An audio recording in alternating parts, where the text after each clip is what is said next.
Good morning, and welcome to this webinar, Beyond Energy, Monetizing Biomethane Whole System Benefits, organized by the European Biogas Association. My name is Giulia Cancian, and I'm the EBA's Secretary General, and I'll be moderating this event today. About 550 people registered to do the report's launch. So thank you very much, first of all, for your interest. You come from universities and think tanks, biogas and biomethane value chain. You represent current or prospective end users of biomethane, policymakers from the EU institutions, and member states and colleagues from trade associations in Brussels and all over Europe. For our value chain, 2022 was a milestone year, a yearly biomethane target 10 times larger than what we are producing now in Europe has been indicatively set in the REPowerEU plan. And now, just last week, the European Parliament included this target together with biomethane strategies and regional planning in its report of the gas decarbonization package. And we're hoping to see these targets and these provisions also in the final stages of this legislation. Currently, producers of biogas and biomethane only get rewarded for the energy they produce, either via subsidies or market mechanism. However, the production of biogas and biomethane brings a range of other externalities and benefits to our society. And sorry about the spoiler, but those additional benefits or positive externalities are in current markets really undervalued. Probably this was not much of a spoiler considering also the title of the report that we're unveiling today.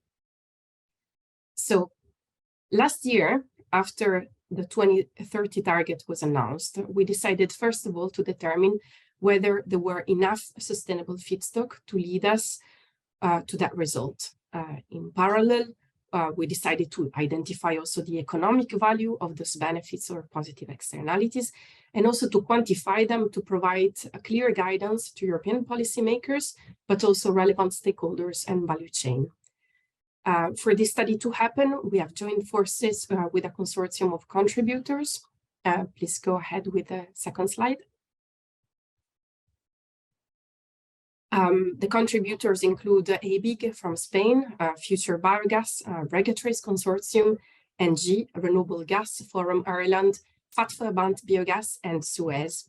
And we teamed that naturally with Guidehouse, whose authors are present today and will tell you more about the study and its conclusions. So during today's event, we will answer to one main question.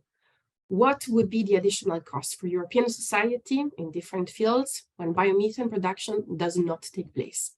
And we will hear much more in details in a few minutes. We will hear more details about these aspects in a few minutes. And we will concentrate on the goal of this study. So the goal of the monetization of externalities of biomethane production is to have really a clear picture on the monetary value in Europe per megawatt hour provided to society by the production of biomethane. We hope that the conclusion of the study we are unveiling today will be useful for designing sound policies, driving the growth of our sector, and also as an inspiration to value chain in designing sustainable and circular solutions for the future. But mindful of the time, let me go over today's program. We will start with an overview of the report by lead author Sasha Alberici from Guidehouse. Then we will have a bit of time for a couple of questions right after. Please use the Q&A box that you find on the bottom of the screen. And then we will have a chat with three representatives of the contributors to the study, Marta Camola, Nick Primer, and our own Miche De Corte. And finally, we'll leave enough time for another short round of questions to our expert or to the authors of the report. I give now the floor to Sasha Alberici. Sasha is the Associate Director for Energy, Sustainability and Infrastructure at Guidehouse and brings over 15 years of experience advising public and private organizations on bioenergy and low-carbon fuels. He has notably supported the European Commission since 2010 on the practical implementation of sustainability requirements of the Renewable Energy Directive, and has extensive experience in the field of biomethane. He has also closely worked with the Gas for Climate Consortium over the past 2 years, and this includes also the study on the assessment for biomethane potential in Europe to 2050 that I mentioned before. Sasha, the floor is yours. Thank you. Great. Thank you, Julia, for the warm introduction. So yeah, without further ado, I'm very delighted to be here today to take you through the main findings of this study for the European Biogas Association. So to set the scene again, as an introduction, I think it's important to reflect that biomethane is the cheapest and most scalable form of renewable gas available today, and can directly substitute natural gas and be readily stored and deployed across the whole energy system using existing gas infrastructure and end-use technologies. Moreover, biomethane production can deliver multiple environmental, economic, and social benefits beyond renewable energy provision. It is a unique renewable energy in this respect. However, as Julia mentioned already, the monetary value of these benefits, also termed positive externalities, are currently not fully rewarded by policymakers or recognized by society at large. In this light, Guidehouse was commissioned by the European Biogas Association to quantify the value of these benefits, helping to inform and support policymakers, and also helping wider society to better understand the whole system's benefits biomethane can deliver. Next slide, please. So a three-step approach was applied to quantify the benefits. Firstly, we identified a long list of externalities from literature, and from this selected a shortlist for assessment in consultation with the project steering committee. And the selection was based on the likely overall scale of impact, the feasibility of undertaking assessment, and also, importantly, to ensure that a varied and representative selection of externalities was covered. Next, we calculated the externalities on a euro per megawatt hour of biomethane production, and a bespoke methodology was applied for each of the assessed externalities. And the study report published today sets these out in further detail. We also looked at a low-high range for each of the externalities to provide a potential scale that these externalities could deliver. The scope of analysis looked at two biomethane production technologies: anaerobic digestion, which is deployed at scale today, and thermal gasification, which is fast commercializing and able to play a significant role in the scale-up of biomethane from 2030 onwards. The values were first calculated per feedstock, and as you can see, we looked at primarily waste and residue feedstocks, as well as sustainable crops. And then we assessed the externalities per technology on a weighted average basis, using assumed deployments of those feedstocks for those technologies. And finally, we estimated the monetary value that each externality and technology could deliver in 2030 and 2050. Next slide, please. Great. So illustrated on screen here are the shortlisted externalities that we quantified. Several environmental externalities or benefits were assessed. Firstly, benefits to soil.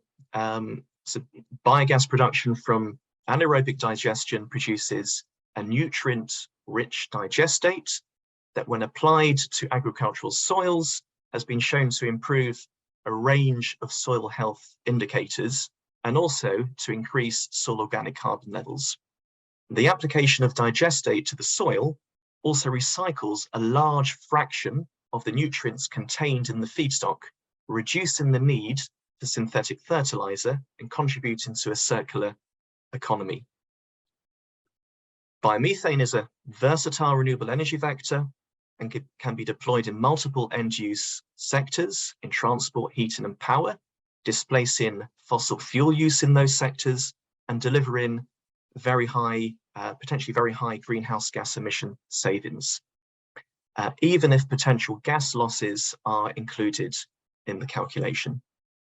Replacing synthetic fertilizer use with digestate further increases the greenhouse gas emission savings, since fertilizer production is a very energy intensive process. Importantly, fugitive emissions in agriculture can also largely be avoided by using manure as a feedstock for biomethane production. And given that manure emissions represent around 10% of Europe's total methane emissions, this can have a significant impact in, and importantly provide a valuable solution to support global efforts to reduce methane emissions. Looking at the social benefits, a key one is job creation, and biomethane production has the potential to create jobs across the value chain. And importantly, its deployment is expected to bring new employment benefits to rural areas across Europe. And finally, with the economic benefits, on top of the list, very topical, is energy security. Domestically produced biomethane really has the potential to reduce imported natural gas and directly improve Europe's energy independence and security. And this has been duly recognised in the Repower EU plan, which sets a 35 BCM production target by 2030. Biomethane production from organic waste provides waste processing and services and energy services. This can improve the overall economics of biomethane production and also play a valuable role to contribute into the circular economy by recycling organic wastes and turning them into useful products. Biomethane production also can produce a pure CO2 stream, and this can either be utilised or permanently stored, leading to negative emissions. And finally, as mentioned, digestate can replace synthetic fertilizer, which can save farmers costs or provide a new revenue stream. This also has the additional benefit of reducing dependency on imported gas. Next slide, please. Great, thank you. Great, so now on to the results, the interesting stuff. So a key finding is the benefits of biomethane production through either technology are significant and importantly can far outweigh the cost of biomethane production. If we look at anaerobic digestion, the quantified benefits range from 84 to 175 euros per megawatt hour. And this compares to a production cost of today of between 55 and 100 euros per megawatt hour. Very similar benefits for thermal gasification, ranging from around about 80 to 162 euros per megawatt hour. This compares to a production cost today of between 85 and 110 euros per megawatt hour. The slightly higher values for anaerobic digestion largely result from the increased greenhouse gas impact arising from the improved manure management that we spoke earlier, as well as the inclusion of additional benefits, such as those relating to digestate application and organic waste processing, as well as the lower cost of production, which increases the value of the energy security benefit. I think it's quite clear from these two donuts on screen for the technologies that the three key benefits that we assessed relate to energy security, job creation, and the provision of biogenic CO2. And these represent typically over 80% of the assessed benefits. However, the distribution of these benefits differs between the technologies. For anaerobic digestion, energy security and job creation are particularly dominant, whereas for thermal gasification, the benefits are more evenly spread. Next slide, please. I think this slide speaks for itself. The benefits of biomethane production can be significant if there's a scale up of biomethane accordingly to 2030 and 2050. If we look at 2030, these benefits could range from between 38 and 78 billion euros annually, and these could increase to between 133 and 283 billion euros by 2050. I think it's also good to mention that these represent just the assessed benefits in this study. There are many additional benefits that biomethane can bring, which were not quantified, but could then further add to this quantification. If we look at the benefits in 2030, it is largely based on anaerobic digestion, which is understandable given that this is the dominant technology in that time frame. But if we look beyond to 2050, the share of anaerobic digestion is now 60%, given that thermal gasification is expected to scale up beyond 2030 and play an important role in biomethane production. Next slide, please. I'll say a few words on those three key benefits. So firstly, energy security. I think it's quite clear that Europe is very much dependent on energy imports, including natural gas. Prior to the invasion of Ukraine, Russia was our key supply partner for natural gas, representing some 40% of total natural gas imports. That has decreased significantly to around about 10% today, but we have simply displaced the dependency on other supply countries. And this energy dependency has made Europe particularly sensitive to price shocks and volatility. And you can see on the graph on the right what the gas prices have been doing over the past year or two. I think everyone understands this very well. Gas prices hit a peak of almost 350 euros per megawatt hour in autumn of last year, which is a significant premium over the cost of biomethane production. Domestically produced biomethane can directly replace this natural gas, reducing the need for imports and thereby improving Europe's energy security and independence. Next slide, please. Great.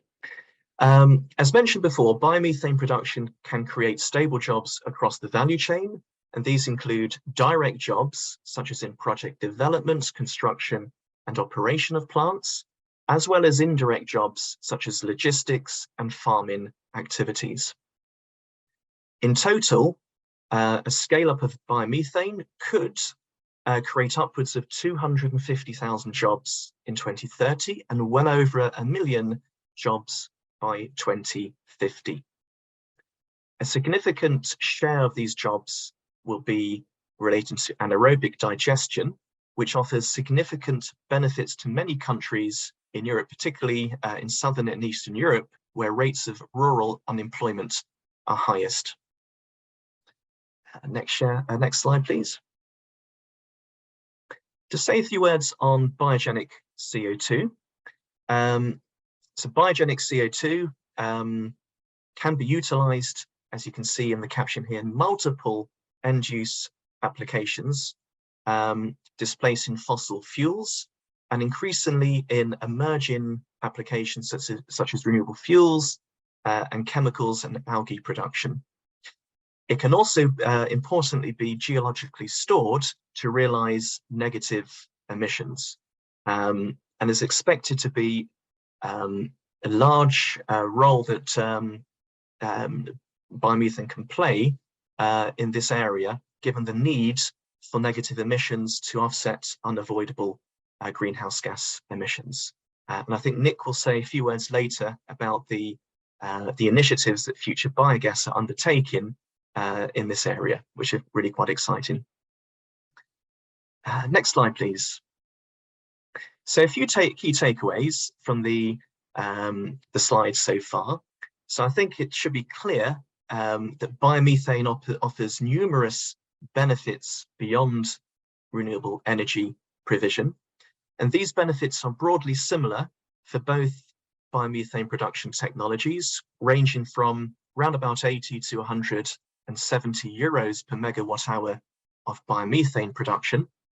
And the total benefits to the European economy could be significant, up to 78 billion euros annually in 2030, increasing to some 283 billion euros in 2050. The three key benefits that we quantified were relating to energy security, job creation, and the provision of biogenic CO2. And these collectively represent some 80% of the total share of the benefits. Final slide, please. But really, to realize these benefits, action is needed by multiple stakeholders.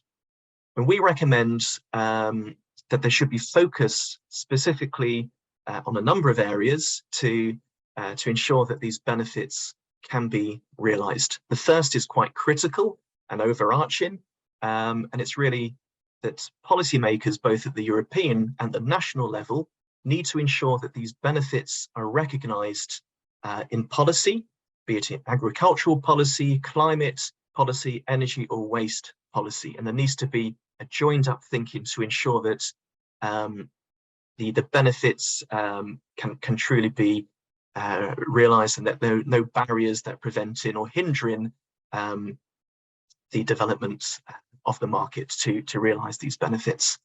The second relates to thermal gasification.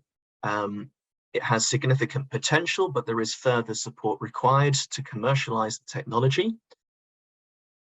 There should be a focus very much on mobilizing waste and residue feedstocks. These offer the highest greenhouse gas emission savings impact, and can also support job creation and contribute to a circular economy, importantly. We need to better incentivize sustainable agricultural production to ensure benefits relating to soil can be realized, and also to ensure that there's a scale up of sequential cropping in the long term. And finally, we need to really ensure that we valorize as best as possible the benefits that biomethane can deliver in terms of its two key co-products, digestate and biogenic CO2. I think I'll leave it there, but maybe we can open up for questions. So thank you very much for your attention. I hope you found the presentation interesting and informative. Thank you, Sasha, for the very informative presentation. I see the questions are really coming in at this point, so we can take 7 minutes of time to answer some of them. So the first one is, I would say, very technical. Keith Simmons asks you, what value did you assign to biogenic CO2 per ton?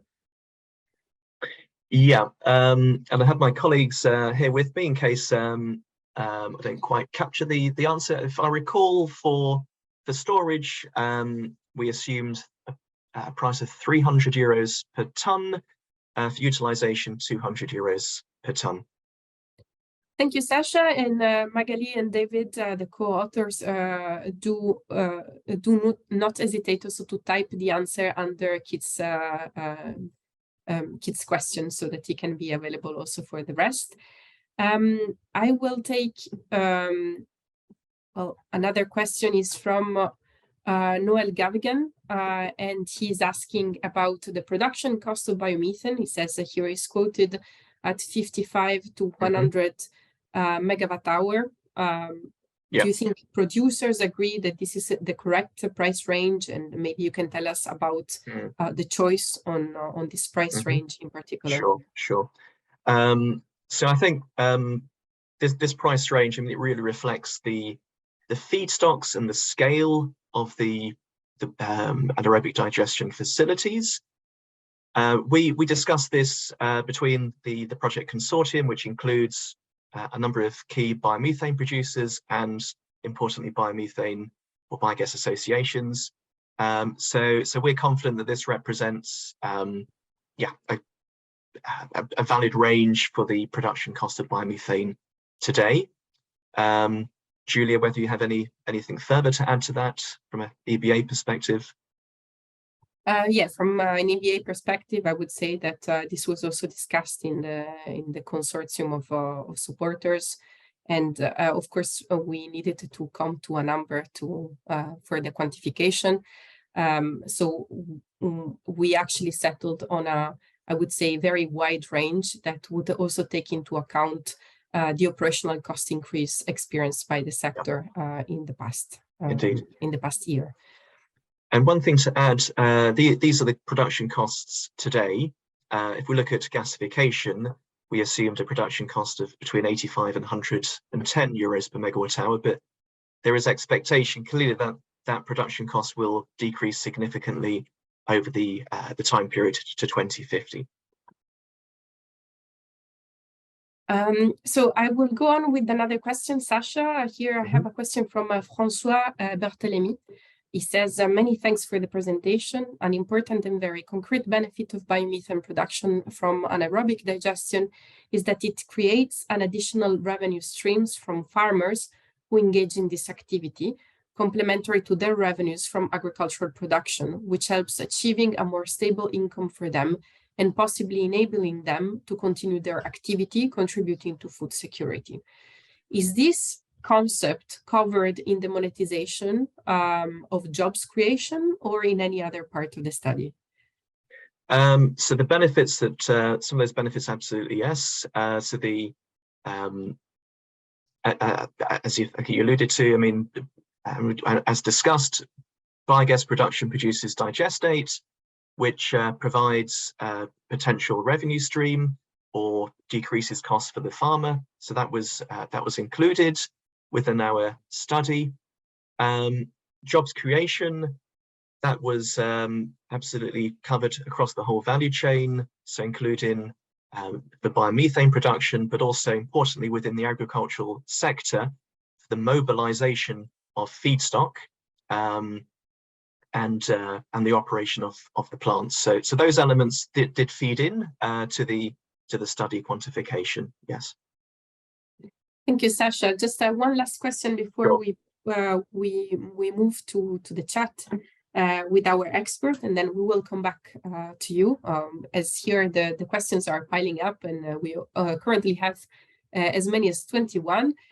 So Yorgo Giacomo Argyropoulos asks what factors were considered, e.g., what cost of CO2 or other factors were considered to estimate the euro per megawatt hour benefit for greenhouse gas emissions reduction? Yeah, so we took a cost of carbon of 80 euros per ton, which has been the typical traded cost over the past few months. Clearly, that cost of carbon will increase significantly over time, but we took a more conservative approach and took the cost of carbon today. So 80 euros per ton. But the report that is published today will set out in detail all of the assumptions that we applied. We've been very transparent in describing the quantification methodologies and the assumptions that we used. Okay, thanks a lot. To answer to all the questions about the availability of the report, I just would like to underline that this is already available in our website and it has been uploaded by our communication team. So please do check it out and download it. And of course, you will be able to quote it for your applications or for your own researches. So at this point, mindful of time, I will call the experts to show themselves up for the fireside chat. We have with us today Mieke de Korte, our own Mieke from the EBA technical team. She's our technical manager indeed, and she joined EBA back in 2018. Mieke manages and coordinates the technical and project work within our association and supports also policy and communication with technical knowledge and data. We have with us also Nick Primer, who was actually quoted by Sasha during his presentation. So we have set high expectation for you, Nick. Nick is a policy advisor at Future Biogas and leads Future Biogas engagement with governments and associations, ensuring supportive policies in place for the delivery of the project Carbon Harvest. He will tell us more about that later. A venture to design and operate UK's next generation of anaerobic digestion plants, delivering bioenergy with carbon capture and storage. And with us today, there's also Marta Camola Martinez, Head of Biogas Corporate Strategy at NG.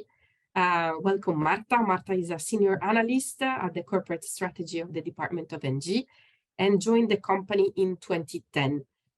Today, she works principally on topics related to biomethane and biomass and was previously Head of Gas and Greens at the corporate functions focusing on biomethane industrialization and business development support. So now that you know who is around the table with us today, we can maybe pass to the question. And to break the ice, I have a question for all the three of our speakers. So we heard the study on the monetization of externalities, and this basically translates externalities into market monetary values. So how can we ensure that this value is actually retributed to the biomethane project? And if you want to expand also, do you think that our sector, biogas and biomethane sector, can become in the future subsidy independent, and maybe how? So we can start maybe with Mieke, and then I will open up to Marta and Nick. Mieke. Yes, thank you very much, Julia. So indeed, when following the study, it will be very important to actually translate these externalities and the benefits that we have quantified into actual market signals. And one way of implementing market signals is the placement of measures which are actually targeting those specific benefits of biogas production. So to give an example how this can look, this can be in the form of waste treatment incentives. And this can be a target for food waste collection, for example, with the requirement of energy and nutrient recovery. This could also be targets for reducing emissions from agriculture, which will also support biogas and biomethane production. Implementing those measures, they will improve the competitiveness from biogas and biomethane production, also on the energy side. And it can also maximize, it can even further maximize those benefits from biogas and biomethane production. Thank you, Mieke. Marta, what is your opinion about this? I was about to forget about the mic. Yeah. So I would say it's probably the most mind-boggling part of the whole thing, and I think that there is no single and straightforward answer, because, as it was already mentioned, that the externalities are so multiple, and the report covers some of them, but is probably not exhaustive for the totality that we can imagine. They are different nature and they benefit different stakeholders. So they benefit society at large, you know, via the reduced GHG emissions, the limitation of the pollution of underground water, the consumers, because there is a question of flexibility that is provided via the energy carrier that is biomethane. Farmers, because they can limit their recourse to mineral fertilizers, but also organic waste producers, because there is a question of reduction of waste treatment costs. So even if we can put monetary value on those externalities, monetizing them is another thing altogether. And also, if we take into account what was highlighted at the beginning, I mean, like social externalities like job creation, or also the fact that biomethane is entirely a European-based industry that creates welfare in European territories. Well, the challenge is really difficult here. So I think that maybe to put that question and to try and answer it, I would say there are three things that should be taken into account. The first one is trying to strike a right balance between the project and its stakeholders. So, for instance, between farmers and a project developer, and to seek a win-win solution. So typically linked with that will be, the question of the return to soil of the digestate. The second thing would be creating the right conditions, and that was also mentioned before, the right conditions to help emerge markets that help to valorize co-products of biomethane, so biogenic CO2, but also digestate. And the third one is maybe a little bit broader, but still very structural, is a sort of broader, a longer term vision of the development of market instruments that will complement and perhaps at one point replace the current support schemes where they exist. So there is a question of valorization of environmental attributes of biomethane by end users, I mean, GOs typically. And going forward, probably the development of, what could be called biomethane purchase agreements, following sort of the PPA model in power. So I think that, to sum up, it's there is no single answer. It's very complex, but there are levers that can help monetize the externalities that are out there, as it was also mentioned as well. And at one point go beyond the support schemes. So I don't know. Yeah, I can go back on the second part of the question, depending on how you want to manage the discussion. Yeah, well, thank you, Marta. It was really great to also hear about the diversity of the supply chain and how this is structured and how this translates also in the need of retributing the different externalities, but also at the same time the difficulty of taking into account all the multiple impacts of the biomethane utilization. Of course, you can proceed, and then we will close with Nick. Okay, so the sort of more straightforward question that you pose is, okay, at one point can we go beyond the current subsidy schemes? I think that, again, I mean, putting things into perspective, I mean, the sort of end game in 2050 is that we have achieved the fully decarbonized system. So yes, probably we will, as we go along, get rid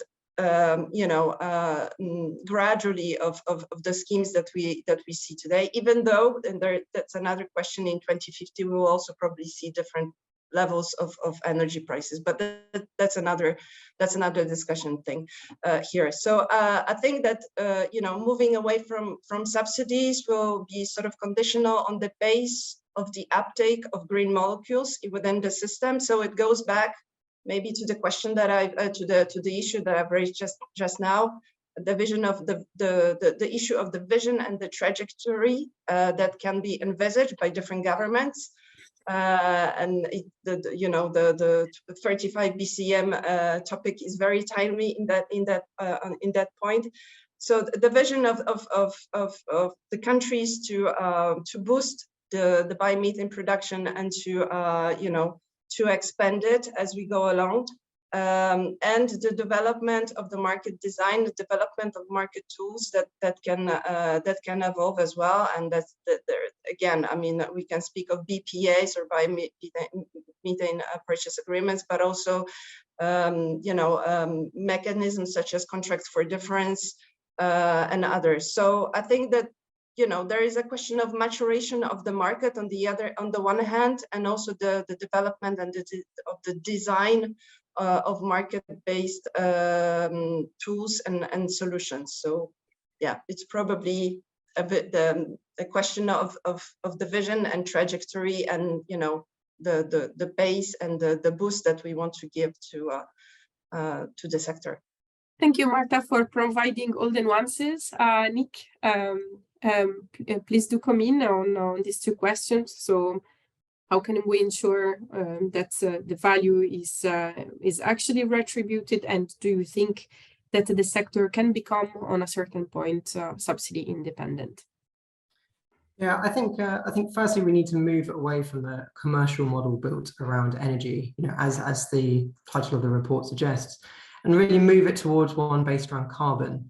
I think carbon is potentially the single best metric for unifying all of these wider externalities. It's not perfect, things like job creation won't be captured within a carbon metric, but it is certainly one that covers a lot of the key benefits of AD. It creates a low carbon energy source, a low carbon renewable fertilizer, as well as delivering permanent carbon removals through the storage of bio-CO2 and temporary nature-based carbon sequestration in soils through the spreading of digestate.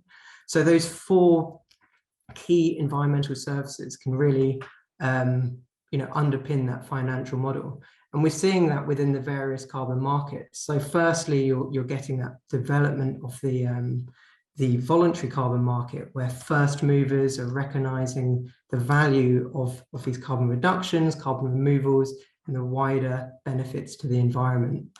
And then soon, or in development, we're seeing an increasing robustness of the compliance carbon market. So things like the UK ETS, the EU ETS.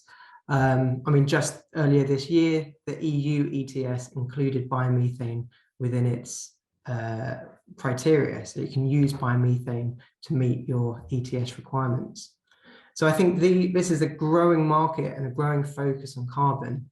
And that development is what's underpinning Future Biogas's work at the moment. So as Sasha mentions, thank you for that, Future Biogas are working on Project Carbon Harvest. And that is a venture to develop large-scale BECCS plants, which are operating completely without subsidy. So an answer to your question is, can we break the industry's dependence on subsidy? And our answer is yes. By harnessing the value of that green biogenic carbon and carbon throughout the whole system, we can make the financials stack up. People are willing to pay hundreds of pounds per ton of CO2 permanently removed, because there will always be these unavoidable emissions, and very few technologies are really able to deliver that. I think AD is low-hanging fruit. As an industry that's been built around energy, so much bio-CO2 is already vented into the atmosphere. If we just capture that and harness its true value, that is, in my opinion, the key to breaking our dependence on government support. Thank you, Nick. I have also a question for you, Mike, and I will ask you to be very short in answering, because we're tragically late at the moment. So given also the current context and the geopolitical crisis, we know that energy security, which is one of the dimensions that is covered also by this report, became a number one priority for Europe in general and for the European energy system. So to what extent biomethane can provide for energy security needs in Europe? Yes, thank you, Julia. I can be very short on this.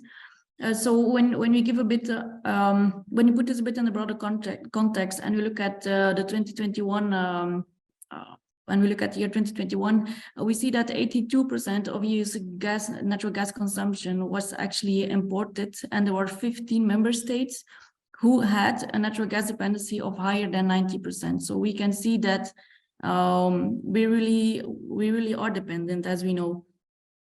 So when we, and in absolute numbers, this was 412 BCM. So when we look at the total biomethane potential, which is calculated to be reachable by 2050, this goes up to 165 BCM. So this means a coverage of 40% that we can already cover if biomethane were to be fully exploited today. Then if we go even a little bit further to 2050, and we anticipate the reduced gas demand, biomethane can cover even more, up to around 60%. So indeed, yes, the short answer is yes, biomethane can really provide for energy security to a large extent. Thank you, Mike. So if we leave aside for a second the energy dimension, and we look at the dimension beyond energy, as the report does, so we know that at European level, the Commission is currently working on an integrated nutrient management action plan, as well as a soil health law. We saw it in the work plan for 2023. So how can our sector help actually mitigating the effects of the fertilizers crisis that is happening right now, but also at the same time contribute to soil health? Nick? Yeah, I think it's a particularly important issue that in some ways is being overlooked at the moment. I mean, farms are being faced with multiple challenges at the moment. We're seeing extensive use of artificial fertilizers that's contributing to a large proportion of agricultural greenhouse gas emissions. That heavy use of chemical inputs have led to widespread soil degradation across Europe. And now with skyrocketing gas prices, they're also seeing a huge increase in the cost of these artificial fertilizers. So it's becoming more expensive and it's damaging their farmland. So we're seeing farmers look for new solutions and new options. And digestate seems to tackle quite a few of those issues. It's, a low carbon renewable source of those key nutrients. Its organic content helps restore that soil health, improve, putting back carbon into your soils. And of course, that carbon also contains a lot of biogenic carbon. So it increases the carbon sequestration of the soil, carbon sequestration within the soils. And again, as the voluntary carbon markets develop, we're seeing a potential to monetize that short-term nature-based solution of carbon sequestration. So there is even monetary value in the spreading of digestate, or potential in the near to medium term. So these are quite significant areas of growth, and we're seeing that in the farmers. Farmers are becoming more knowledgeable of the sector and coming to us and increasingly seeking out this valuable resource. Thank you, Nick. I will move directly then back to energy and back to Marta with a question on flexibility. So we all know that the EU energy system is in transition, and we need to deliver our decarbonization objectives. And in order to do that, we need to link the sectors to allow the optimization in the energy system as a whole, rather than decarbonizing and making separate efficiency gain in each sector independently. So what is the role of biomethane and green molecules in this perspective? Yeah, thank you for the question. Indeed, I mean, along the different externalities that we've been discussing here, there is one more, which is indeed that of flexibility of biomethane, because as you know, this is biomethane is a molecule that can be stored over longer periods of time. So that means it is flexible and it helps boost resilience of the system as such. So you can inject biomethane into the storage facilities that exist already today. So you can make use of what is existing today and therefore, bring about decarbonization, while at the same time optimizing the whole system, optimizing it from the perspective of cost infrastructure. Because on the other hand side, if we consider that indeed we'll need to electrify quite enormously to decarbonize the whole system, that goes along with increased investments, that goes along with, you know, the need to roll out a lot of, you know, power lines, where you can also face delays because of acceptability issues. So I think that we need to stay pragmatic, because what biomethane can bring is indeed to optimize the whole system from the perspective of, you know, the overall cost of decarbonization, without indeed compromising on that decarbonization, and at the same time ensure that the system is more resilient because of this of the benefit that is brought here by the flexibility component of biomethane.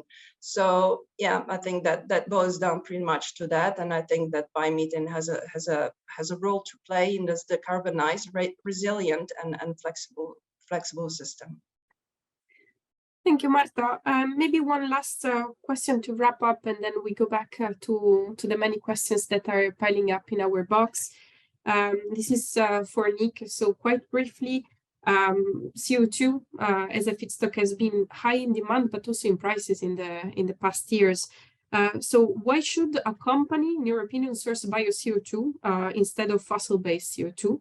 And considering also the proposals that are being discussed at the moment at European level with the voluntary system for CDR, so carbon dioxide removal, is that a game changer? What do we need in practice in order to start up this market? Yeah, 100% a game changer. I think, you know, we have a society completely based around carbon, you know, through its energy and its products. And crucially, historically, there has been no differentiation between CO2, where that carbon is sourced from fossil reserves versus biogenically sourced. And it's only now we're seeing that split apart, where people are recognizing if you're utilizing a CO2 molecule and it will eventually end up in the atmosphere, if you use a biogenic one, that's carbon neutral, not contributing to, you know, net greenhouse gas emissions. But also, if you capture that, if you capture and store that CO2, you're actively removing that carbon from the atmosphere, delivering those removals. And that is that the value in that carbon molecule is absolutely skyrocketing, as it should. You know, when we're looking to decarbonize, we must be considering the origin and use of every carbon molecule. And yeah, absolutely, what the EU is developing through the carbon removal certification framework, for example, the CRCF, you know, this is really important developments. They can help establish the standards which are required to certify these carbon removals, because there's no immediate value to removing. The value is in the wider effort to decarbonize. So the certification is crucial to accessing that market and monetizing that valuable service of removing carbon from the atmosphere. But yeah, for that to happen, we need those clear standards and a transparent market, so that the customers and the public are confident that money is delivering a net environmental benefit. Thank you, Nick.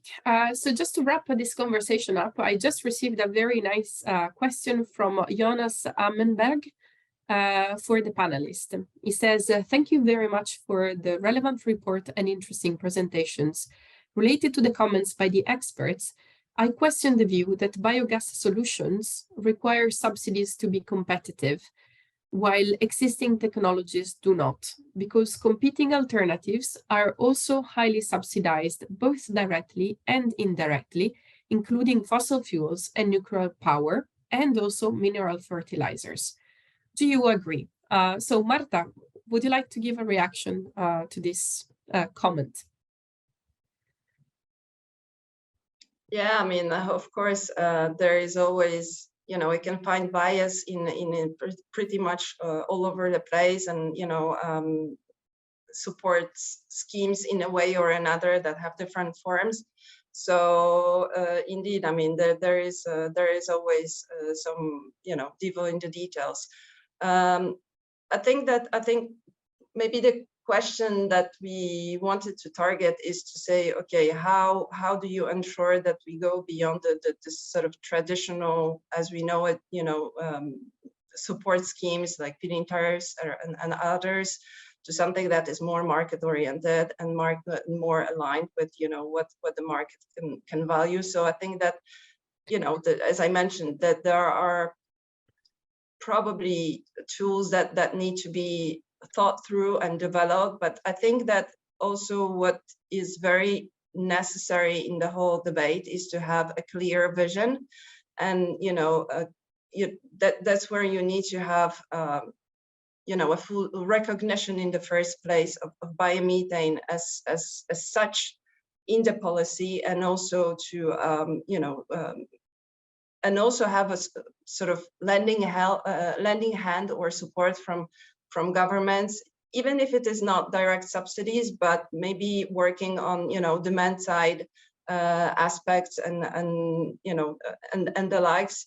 And I think that the debate, as I said, around the objective of European objective of 35 BCM is very timely here. So indeed, I mean, the question is quite complex one, and I think that it's sometimes easier to think in simplistic maybe terms, but there are different shades of the question. So I do recognize that there are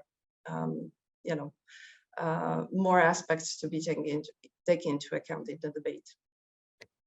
Thank you, Marta. I will wrap this moment up, and I will call back Sasha for a very last questions before we close this webinar today. I see Farah Dumit is saying, thank you for the presentation. How is the difference in the feedstock purchase price per country? Was it taken into account in the study? Does the hypothesis on the price range take into account the potential competition on feedstock that will be generated by the increase in the biomethane interest? So a very complex, I would say, question for you, Sasha. Great. I'll save the easy one for last, Julia. I was just in the process of responding actually in the chat, but let's take a stab.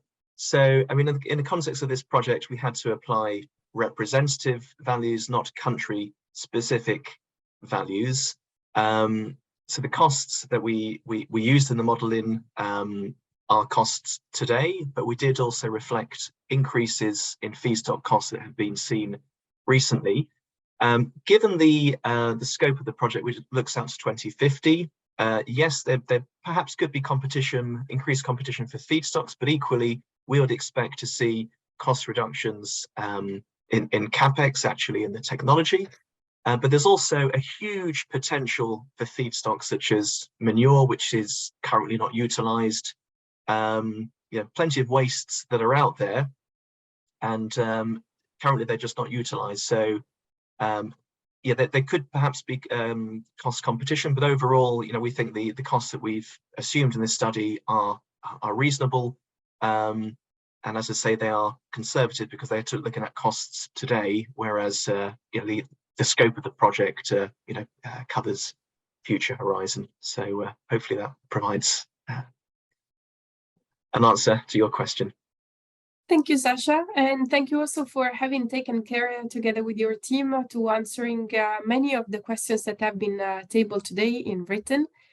We will also look at the questions that remain in the box, and we'll try also to direct you towards the relevant part of the report that, as I said before, is already being published. Now, just a moment to wrap up. First of all, thanks a lot, Sasha, and thanks a lot to our experts to having contributed to this very complex conversation about the externalities of biomethane that are going beyond the energy system. We heard a lot about the benefits that our value chain is bringing to society at large, environmental, economic, social benefits, benefits to soil, on the reduced greenhouse gas emissions impact for farming operation, for example, on fugitive emissions, but also economic, social benefits, and an increased energy security, which has become so primary in the recent months. We hope that through this webinar, we shed a little bit of light on how to translate these benefits into market signals, and that this can be taken up by policymakers to design solid and clear policies for the future, and taking into account the complexity of the value chain. With this, I thank you very much, and we remain, as said, available for questions. Please do download our report. Just a final word on our activities as EBA. Just please pencil down the dates that you will see on screen for the end of October. We are already working for our European Biogas Conference that will be indeed from the 24th to the 26th of October this year, and I hope to see you there. Have a nice rest of the day, and keep in touch. Bye.